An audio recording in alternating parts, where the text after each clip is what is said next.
1000 kontainer mengandungi betan sisa elektronik e-sisa diseludup secara haram untuk diproses di Malaysia yang berisiko menyebabkan pencemaran di darat, air dan udara.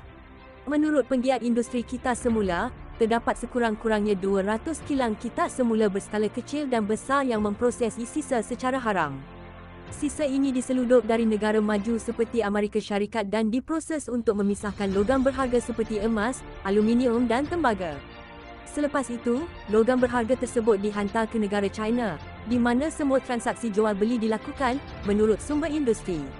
Ini bermakna, walaupun Malaysia merupakan pusat penting untuk industri yang bernilai berbilion ringgit ini, ia tidak mendapat apa-apa habuan, malah menjadi penerima sisa toksik dari proses pemisahan logam tersebut. Ekonomi Malaysia tidak mendapat apa-apa, sama ada dari segi kutipan cukai ataupun peluang pekerjaan, kata seorang veteran dalam industri kita semula yang tidak mahu dinamakan.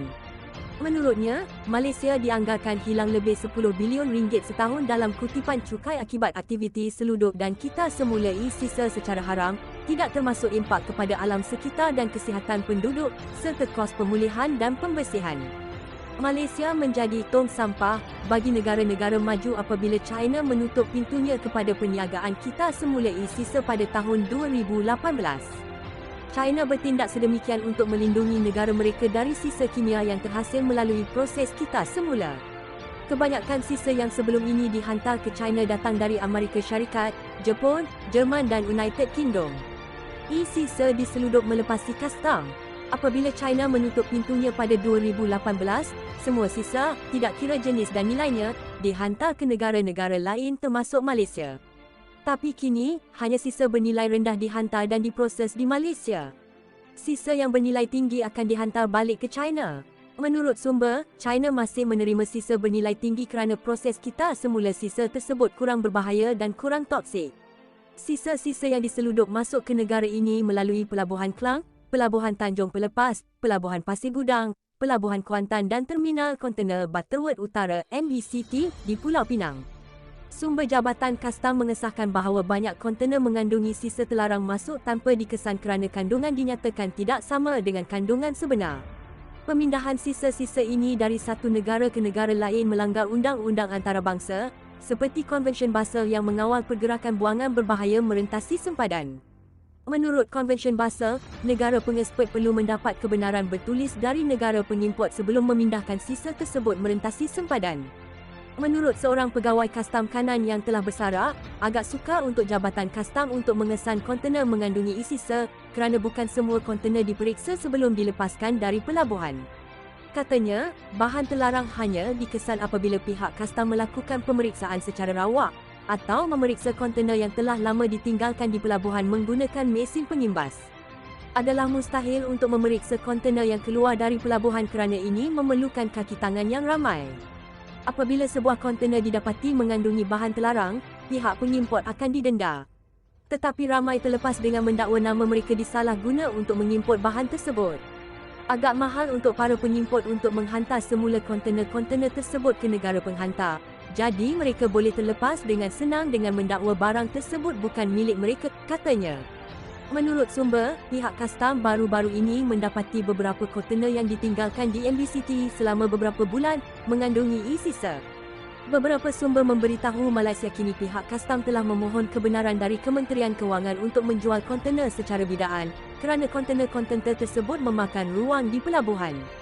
Apabila dihubungi, Ketua Pegawai Eksekutif Penang Port sendirian berhad menafikan bahawa kontainer-kontainer tersebut mengandungi e-sisa. Namun, dia mengakui kontainer-kontainer tersebut mempunyai kandungan seperti wayar dan pihak kastam telah menjualnya secara bidaan. Pada Julai 2021, Jabatan Alam Sekitar Pulau Pinang telah menghantar balik sebuah kontainer ke Amerika Syarikat kerana ia mempunyai e-sisa. Tahun sebelumnya, 2 kontainer mengandungi campuran sisa plastik dan e-sisa dikesan di MBCT apabila lalui mesin pengimbas Jabatan Kastam. Apabila dihubungi, Jabatan Kastam berkata ia akan menjawab soalan-soalan Malaysia kini. Jawapan tersebut belum diterima semasa penerbitan artikel ini. Deretan kilang kita semula haram di seluruh negara. Berdasarkan siasatan Malaysia kini, jika sisa yang diseludup berjaya dikeluarkan dari pelabuhan, ia akan dihantar ke mana-mana kilang kita semula di seluruh negara, walaupun pemprosesan e-sisa yang diimport adalah haram dari segi undang-undang. Antara kilang kita semula haram yang terbesar di Malaysia terletak di Segamat, Johor dan mempunyai lebih 3,000 pekerja asing, kata beberapa sumber. Di Teluk Panglima Garang, Selangor, sebuah kilang peleburan aluminium juga beroperasi memproses e-sisa. Ia beroperasi di satu kawasan yang lebih besar dari 5 padang bola dan menyebabkan kemusnahan alam sekitar, kata beberapa sumber. Menurut sumber industri kita semula dan sumber dari Jabatan Alam Sekitar yang tidak mahu dinamakan, kebanyakan pekerja kilang tersebut adalah rakyat China. Kilang-kilang ini menyebabkan pencemaran udara apabila mereka membakar sisa untuk memisahkan logam berharga. Mereka juga melepaskan sisa cecair ke sungai dan membuang sisa pepejal yang tidak dapat dikita semula ke hutan, kata sumber. Di bahagian utara semenanjung Malaysia, gambar yang diambil dari udara menunjukkan deretan kilang di Gurun, Kedah, yang dipercayai memproses sisa dari luar negara. Menurut sumber, kilang-kilang ini mempunyai lebih 1,000 pekerja asing, termasuk 300 rakyat China. Siasatan Malaysia kini mendapati kilang-kilang ini membuat pembakaran sampah secara terbuka dan memasak papan litar cicuit buat. Proses itu melepaskan bau busuk ke udara. Untuk menceraikan logam berharga dari papan litar plastik, papan tersebut akan dimasak menggunakan asid dan bahan penghakis, manakala wayar pula dibakar untuk menceraikan tembaga dari salutan plastik. Tapak ini ditutup kepada orang luar dan dikawal rapi oleh pengawal keselamatan. Namun, mereka yang bekerja di sekeliling kilang-kilang tersebut memberitahu Malaysia kini bahawa mereka dapat bawa bahan terbakar pada waktu malam.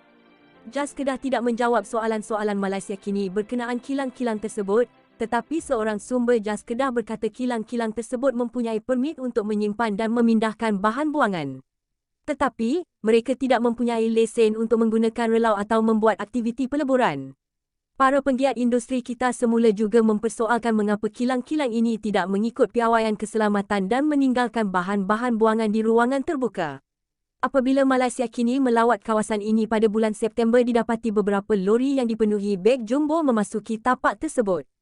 Beg-beg jumbo tersebut dipercayai mengandungi e-sisa. Menurut sumber industri, beg-beg jumbo seperti itu biasanya digunakan untuk memindahkan sisa dari luar negara dan jarang digunakan untuk pemindahan sisa buangan dalam negeri.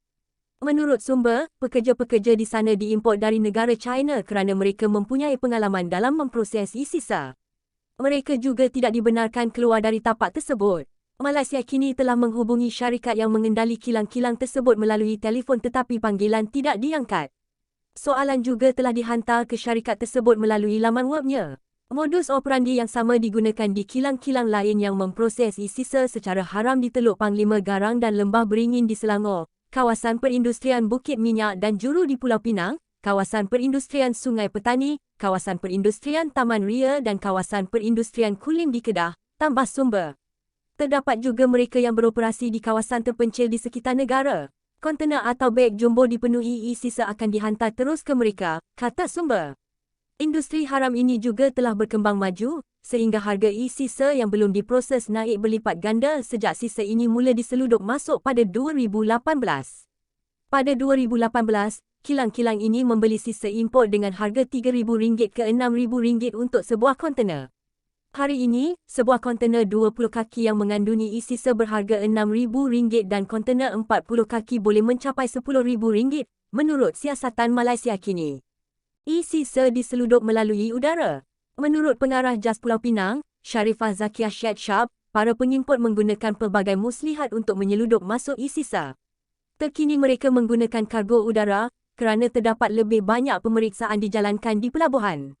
Pihak JAS Pulau Pinang menghidu modus operandi terbaru ini apabila sebuah serbuan dilakukan di sebuah kilang kita semula plastik berdekatan Bukit Mertajam pada bulan Ogos.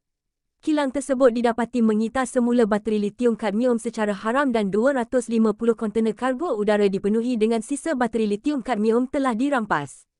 Siasatan awal JAS Pulau Pinang mendapati kilang tersebut dimiliki warga China. Kes tersebut masih dalam siasatan dan jika didapati bersalah, pemilik kilang tersebut boleh didenda sehingga RM50,000 atau dipenjara selama 2 tahun kerana beroperasi tanpa lesen. Mereka mengimport e-sisa dalam kontena dan menyatakan bahawa kandungan adalah bahan buangan yang dibenarkan.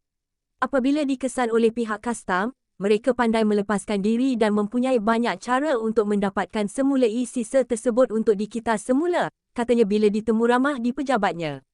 Katanya antaranya mereka akan membida untuk kontainer tersebut secara proksi menggunakan ejen apabila pihak kastam menjual kontainer-kontainer yang diabaikan di pelabuhan. Menurutnya, agak sukar untuk pihak berwajib untuk menjejak operasi kita semula haram kerana ia selalunya dijalankan di kilang yang mempunyai lesen untuk operasi lain. Biasanya lesen tersebut dikeluarkan oleh pihak berkuasa tempatan. Kami bertindakan ke atas operasi kita semula e-sisa secara haram apabila mendapat aduan dari awam atau NGO tempatan. Aduan biasanya dibuat apabila didapati kilang-kilang ini menyebabkan pencemaran udara NR atau membuang sisa akhir di kawasan perumahan, katanya. Pada Mac lalu, JAS Pulau Pinang telah mendapat aduan berkenaan pembakaran sisa pepejal terbuka di sawah padi di Pematang Pau. Semakan mendapati sisa pepejal tersebut adalah sisa terlarang. Ini menunjukkan sindikat kita semula sudah mula terdesak dan terpaksa menggunakan cara baru untuk melupuskan sisa terakhir tanpa dikesan. Perlukah industri kita semula e-sisa dari luar negara dibenarkan? Di Malaysia, hanya e-sisa dari sumber tempatan dibenarkan untuk di kita semula.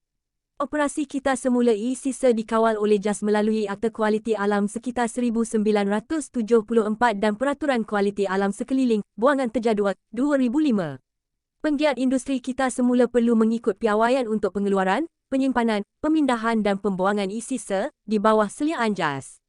Namun, penggiat industri kita semula berpendapat terdapat pegawai badan berwajib yang bekerjasama dengan sindiket e-sisa. Mereka mendakwa sindiket ini akan memeras ugut pemilik kilang yang membeli sisa dari mereka untuk membayar wang perlindungan jika tidak mahu operasi mereka diserbu oleh pihak berwajib. Menurut seorang penggiat industri, inilah cara kilang-kilang kita semula haram tersebut boleh menggajikan ribuan pekerja asing tanpa diserbu, sedangkan kedai makan dan rumah urut kecil selalu diserbu untuk memastikan pekerja asing mempunyai dokumen. Katanya, jika pengimportan e-sisa dibenarkan dan tindakan diambil ke atas kilang-kilang haram, e-sisa yang dibawa masuk dari luar negara boleh diproses oleh kilang berlesen mengikut piawaian yang melindungi alam sekitar. Dengan cara ini, katanya, kilang-kilang kita semula boleh membuka peluang pekerjaan pada penduduk tempatan, alam sekitar akan dilindungi dan kerajaan dapat mengutip cukai. Namun, aktivis alam sekitar dan bekas Presiden Persatuan Pencinta Alam Malaysia percaya bahawa membenarkan kita semula e-sisa yang diimport hanya membawa padah. Pakar Kualiti Air tersebut berkata apa-apa keuntungan yang diraih melalui industri ini tidak dapat dibandingkan dengan padah kepada alam sekitar dan kesihatan penduduk tempatan. China berhenti dari menyita semula-semua sisa buangan dari seluruh dunia apabila ia dapati pekerja industri ini, termasuk kanak-kanak, mengalami keracunan plumbum lead poisoning. Di Giu, Guangdong, contohnya, padi tidak berhasil kerana sumber air menjadi toksik dari buangan operasi kita semula dan udara pula dicemari dioksin. Sisa yang mungkin berbahaya tidak patut dibenarkan masuk ke negara kita, tidak kira sama ada ia di kita semula atau tidak. Tidak kita secara haram atau dibenarkan undang-undang. Kita tidak patut menjadi pusat pelupusan sisa berbahaya untuk negara lain kerana padahnya lebih parah dari habuan yang diterima. Hanya sekumpulan kecil dari rakyat kita akan menerima keuntungan dari import dan kita semula e-sisa, manakala impak buruk akan melanda seluruh negara untuk jangka masa panjang, kata Marketab.